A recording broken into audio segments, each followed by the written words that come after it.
बदबू आ रही, चलो बदबू आ रही, नाक कई बार होता है कि इस तरह की बीमारी या एलर्जी प्रॉब्लम होती है कि नाक में बहुत ज्यादा स्मेल आती है तो नहीं कर पाते हैं, तो उसमें नाक में आ रही है, उसको दिमाग में मत घुसने दो। नाक में बदबू आई ना, आप अपनी नाक बंद कर लो। मन में ये मत सोचो कितनी बुरी बदबू है, अरे बदबू बुरी तो होगी, अच्छी थोड़ी होगी, लेकिन बुरी बोलना जरूरी है। हमें हम बुरे बोलने में बहुत एक्सपर्ट हैं। कितनी बुरी बदबू आ रही है, अरे आ रही है ना, नाक बंद कर लो, नाक बंद कर लो, अब बदबू नहीं आ रही है, दिमाग में बदबू को मत घुसाओ, दिमाग में विचार मत लो कि ऐसी बदबू, ये ऐसी, इसकी उसकी, ये मत करो। इसको कहते हैं ग्लानि को जीतना। बदबू हो या बाहर की कोई उल्टी हो या कोई गंदगी हो, उसको इस ग्लानि को जीतने के लिए सम्यक दर्शन के 8 अंगों में तीसरा अंग निर्विचिकित्सा चिकित्सा। जानते नहीं जानते आप? निशंकित, निकांक्षित, निर्विचिकित्सा, ये तीसरा अंग है जो ग्लानि को जीत सकता है, वो सम्यक दर्शन को प्राप्त कर सकता है, और जो ग्लानि को नहीं जीत सकता है वो सम्यक दर्शन को भी प्राप्त नहीं कर सकता है। सम्यक दर्शन प्राप्त तभी होगा जब आप ग्लानि को छोड़ोगे। इस अंग में उद्यायन राजा प्रसिद्ध हुआ है। राजा उद्यायन खूब साधुओं की सेवा करता था। ये चर्चा स्वर्ग में देवताओं की सभा में हुई। 2 देवताओं ने कहा, अच्छा ये राजा कैसे जीतता है, चलो हम भी देखते हैं। तो वो जो है 2 देवता धरती पर आए और धरती पर आकर उन्होंने उस राजा की परीक्षा ली। अब परीक्षा शुरू हो गई, राजा को पता नहीं है। देवताओं ने मुनिराज का रूप बनाया। किसका रूप बनाया? मुनिराज का। और तो राजा उसे कुछ पता भी नहीं है, उसने वही परगाहन किया, वही अंदर ले गया, विराजमान किया। पहले तो दोनों मुनिराज, जो मुनिराज थे, उनने खूब आहार किया, इतना आहार कि घर का सारा खत्म कर दिया। घर, क्योंकि देवता है, कुछ भी कर सकता है, मनुष्य नहीं खा सकता है, लेकिन देवता कुछ भी कर सकता है। तो पहले तो उसने खूब खाया देवता ने, जो मुनिराज के रूप में था, और खाने के बाद में जब खत्म हो गया सारा, तो उल्टी करना शुरू की। इतनी उल्टी करी कि सारा कमरा भर गया, सारे कमरे में उल्टी हो गई, और उल्टी में भी बदबू पैदा कर दी। अब उद्यायन राजा जो था, ग्लानि करके भागा नहीं। उसने कहा, हो मैंने आज ऐसा क्या आहार दे दिया मुनिराज को कि जो आज उनको उल्टी हो गई मेरे आहार से, आज मेरे कौन से पाप कर्म का उदय है। उसने वहां पर पूरी सफाई वफाई, जो मुनिराज के प्रति सेवा हो सकती, उसने सारी सेवा करी, और अपने आप में पश्चाताप करता रहा कि आज मेरे कौन से पाप कर्म का उदय है जो मेरे यहाँ आहार होने के बाद में मुनिराज को ऐसी तबीयत खराब हो गई, इतनी उल्टी हो गई। अपनी निंदा, अपनी गर्हा, अपनी आलोचना करता रहा वो। उसके बाद जब देवताओं ने देखा, ये तो अभी भी नहीं भाग रहा, ये तो अभी भी खड़ा हुआ है, राजा तो अभी गया ही नहीं है, और अपना पश्चाताप और आलोचना, अपनी निंदा कर रहा है कि मेरे ही कोई कर्म का उदय है जो मुनिराज की तबीयत खराब हुई, मेरे दान में कोई कमी रह गई, आज मुझे तो कुछ कह ही नहीं रहा। तो मुनिराज के इस तरह करने से राजा परेशान नहीं हुआ, और जब देवताओं ने देखा कि ये वास्तव में जैसी स्वर्ग में चर्चा चल रही थी, ये तो बिल्कुल ही वैसे है, तब देवता अपनी असली रूप में आए, और दोनों देवताओं ने उनके चरण छुए, उनकी भक्ति करी, उनका गुणगान किया, और उसके बाद फिर वो स्वर्ग में गए, और जाकर उन्होंने फिर बताया कि हम नीचे गए थे और वहां जाकर हमने ये सब परीक्षा ली, और वास्तव में उद्यायन राजा निर्विचिकित्सा चिकित्सा अंग में प्रमुख है। तो इसी तरह से कभी भी आपके घर में, परिवार में, पड़ोस में, रिश्तेदारी में, मुनिराज साधु संत के साथ में कभी सेवा का नंबर आ जाए, कभी पीछे मत रहना, और सेवा करने में सबसे आगे रहना। क्योंकि आजकल ना ज्यादा साफ सफाई वाले लोग आ रहे हैं। इतनी चिंता साफ सफाई की, इतनी चिंता, मन को गंदा कर सकते हैं, मगर बाहर साफ होना चाहिए, बाहर की पूरी सफाई होनी चाहिए। चाहे मन का आंगन क्रोध मान माया लोभ से भरा पड़ा हो, चाहे पापों से मन गंदा भरा पड़ा हो, लेकिन घर में सफाई होनी चाहिए। ऐसा है कि नहीं है? तूने आंगन नहीं बुहारा, मन का आंगन, तूने आंगन नहीं बुहारा, तूने मन से नहीं पुकारा, कैसे आएंगे भगवान, कैसे आएंगे भगवान। आप विचार करो, यदि तुम्हारा घर गंदा, मैं ये नहीं कह रही कि घर गंदा रखो, ये नहीं करे, लेकिन 24 घंटे घर में ही लगे रहो, बात सही नहीं है। आत्मा की सफाई का भी ध्यान रखो। भगवान महावीर ने आत्मा की सफाई करी तो उनके समोशरण को साफ करने के लिए स्वर्ग के देवता आ गए। आत्मा की सफाई से बाहर की सफाई करने के लिए देवता खुद ही आ जाएंगे। आप क्यों चिंता करते हो? आप आत्मा को साफ तो करो, आप अपने मन को तो साफ करो, आप तपस्या करो तो सही, देवता आपकी सफाई करने आ जाएंगे। आप कितना ड्यू लगा लो, शरीर कभी शुद्ध होने वाला, खुशबूदार होने वाला नहीं है। तपस्या करोगे, शरीर अपने आप साफ हो जाएगा। तो बंधुओं, अपने घर को साफ करने के साथ साथ और बाहर की ग्लानि जो है इसको छोड़ने के साथ, क्योंकि बाहर जितना गंदा है उससे कहीं ज्यादा हमारा शरीर गंदा है। पहले ऐसा नहीं कि मुझे ग्लानि नहीं थी, पहले मुझे भी ग्लानि थी। एक बार घर की बात बताऊं, गृहस्थ की बात, कि घर में मैं स्कूल से लौट रही थी, बच्चों में बहुत ज्यादा होता है ये। स्कूल से लौट रही थी तो सामने वाली लड़की जो चल रही थी उसका पैर गंदगी पर पड़ गया। अब उसका पैर पड़ गया तो जो साथ में और लड़कियां चल रही थी, ए तू गंदी, दूर रह, दूर रह, तो छूना नहीं, छूना नहीं। सब लोग ऐसा करने लगे उसके साथ। मैं सबके साथ मैं भी वैसी थी, मुझे भी नहीं पता था क्या करना क्या नहीं करना, जैसा सब कर रहे वैसा मैंने भी कह दिया उसको। अब वो लड़की थी तो समझदार, शायद मेरे पास वो ज्ञान नहीं था जो उसके पास में ज्ञान था। वो क्या बोली, बोले मेरे तो चप्पल में लगा, तुम्हारे तो पेट में भरा है।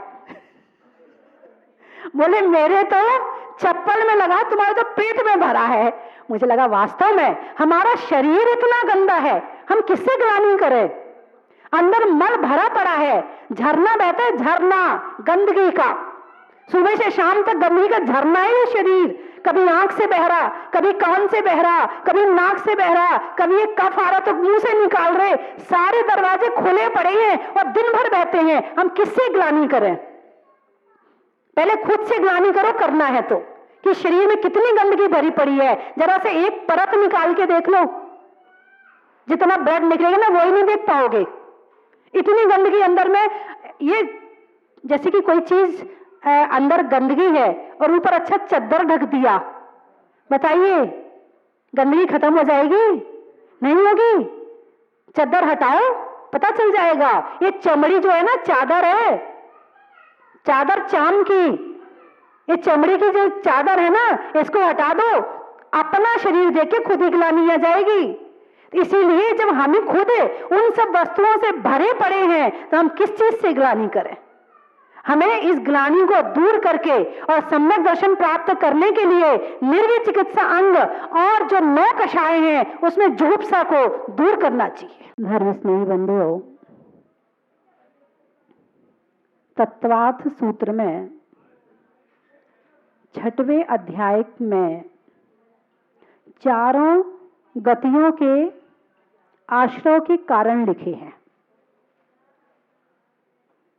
वंभारंभ परिग्रहत्व नारकस्युषा, जो बहुत आरंभ बहुत परिग्रह रखता है अथवा उसकी वांछा रखता है, नारकस्युषा कहाँ जाता है? नरक में जाता है। कहा भी है राजेषु सुनरकेषु योगेषु सुस्वर्गेषु। राजेषु, जो राज्य अवस्था में मरण को प्राप्त होता है वो नरक जाता है। योगेषु सुस्वर्गेषु, जो योग साधना में मरण को प्राप्त होता है वो स्वर्ग को जाता है। जिस समय पता चल जाए आयु का अंतिम समय चल रहा है, उस समय राज अवस्था का त्याग कर देना चाहिए। और राज, आप कहोगे हमारे पास तो राज्य है ही नहीं है, हम राजा थोड़ी जो हमारे पास में राज्य है। अरे तुम अपने घर के तो राजा हो ना, तुम जिस घर में रहते हो उस घर के राजा तो हो ही ना। एक राजा है, एक रानी है, एक राजकुमारी है, एक राजकुमार, इतने तो होंगे ही होंगे, और तुम्हारे माता पिता होंगे और होंगे तो। और जब माता पिता बूढ़े हो जाते हैं तो जो राज्य होता है वो पुत्र को मिल जाता है, लेकिन जो राज्य राजा वाला होता है उसमें राज्याभिषेक करके सिंहासन पर बिठाया जाता है, तब राज्य मिलता है। लेकिन यहाँ पर पिताजी धीरे धीरे बूढ़े होते जाते हैं और धीरे धीरे पुत्र के हाथ में राज्य आता जाता है। यहाँ पर अभिषेक करने की जरूरत नहीं पड़ती, अपने आप ले लेते हैं। अब हम धीरे धीरे, एकदम से नहीं करते। पहली बार कहते हैं पिताजी आप ना, ग्राहक आता ना तो आप बीच में मत बोला करो। एक थोड़ा सा राज्य गया पिताजी का, पिताजी आपको इसका रेट नहीं पता है तो क्यों आप बार बार इसका रेट बता रहे हो। थोड़ा सा और चला गया, इधर घर में सास बहू, तो पहले सास का राज्य था, फिर बहू का राज्य आ गया। अब बहू ने धीरे धीरे, अम्मा जी आप बैठ जाओ मैं कर लूंगी अपना काम, आपसे नहीं बनता, आपसे होता नहीं है। गया सासू जी का थोड़ा सा राज्य। ऐसे धीरे धीरे करके सासू और ससुर का राज्य चला जाता है और बहू और बेटे का राज्य आ जाता है वो भी एक घर, और घर में भी शासन चल रहा है। किसका चलता है? जिसकी लाठी उसकी भैंस।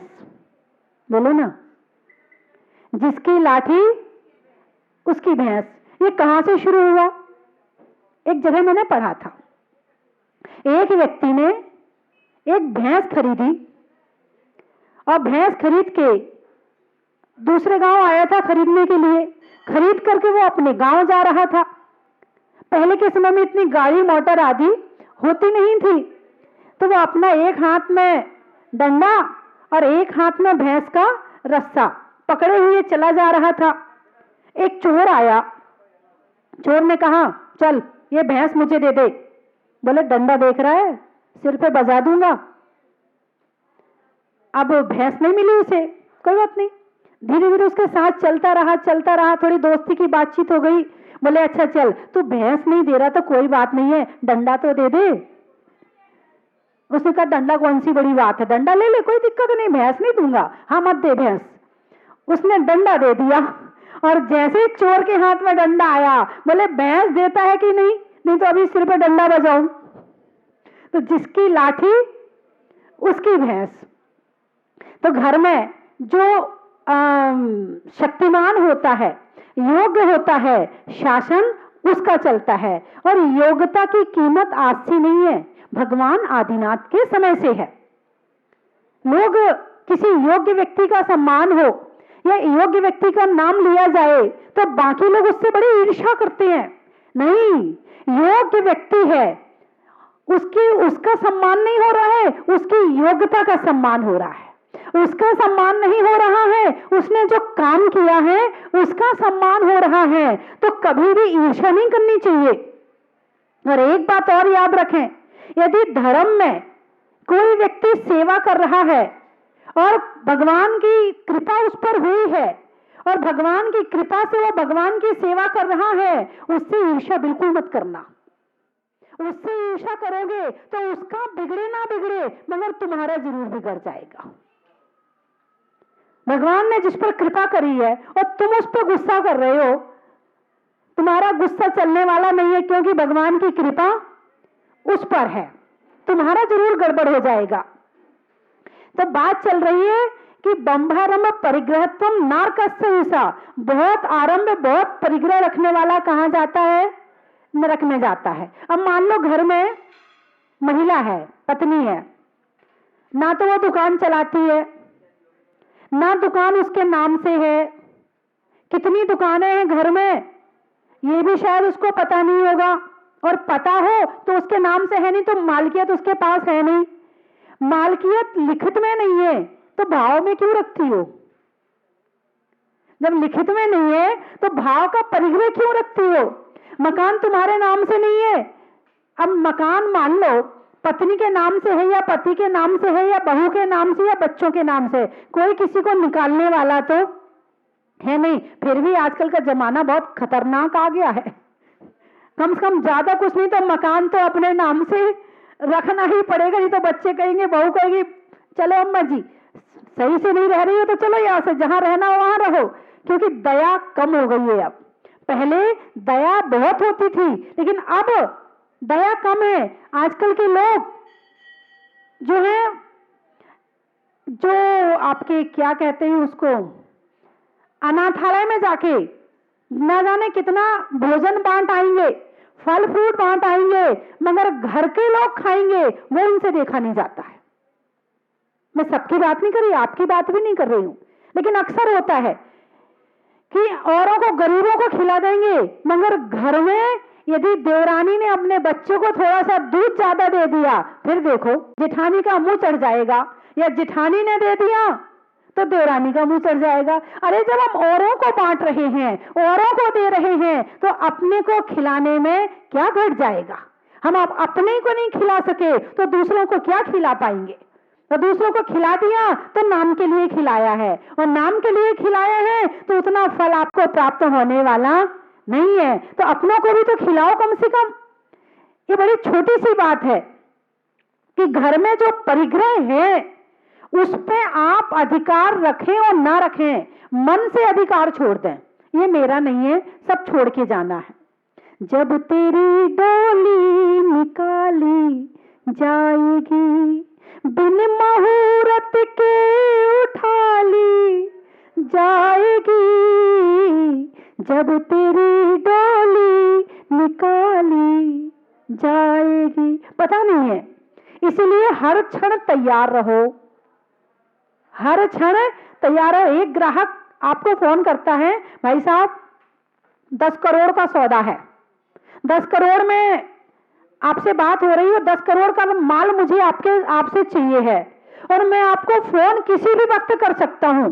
भाई साहब महीना भर लगेगा, महीने भर के अंदर आपके पास फोन कभी भी आ सकता है, और एक बार फोन आ गया मैं दोबारा नहीं करूंगा, इस बात का ध्यान रखना। आप बताइए उस व्यक्ति को रात में नींद आएगी क्या? और किसका इंतजार करेगा? हैं? घंटी घंटे, मतलब वो नहा भी रहा होगा तो हो सकता है बाथरूम में मोबाइल लेके जाए, पता नहीं फोन ना आ जाए इसका। वो भोजन भी कर रहा होगा तो साथ में मोबाइल लेके बैठेगा, सोएगा तो मोबाइल की घंटी की आवाज बंद करके नहीं सोएगा, खोल के सोएगा, कहीं मेरी नींद ना लग जाए, कहीं मैं रह ना जाऊं, क्योंकि 10 करोड़ की बात है, इतना बड़ा सौदा, इतनी बड़ी पार्टी है, और इसको छोड़ दूंगा, ये तो मेरे साल भर का पूरा हिसाब किताब उसने एक ही फोन में पूरा हो जाएगा। अब उस फोन का इंतजार करेगा कि नहीं करेगा? कब फोन आ जाए, वो फोन कब आए और ना आए, मगर मौत कब आ जाए इसका पता नहीं है।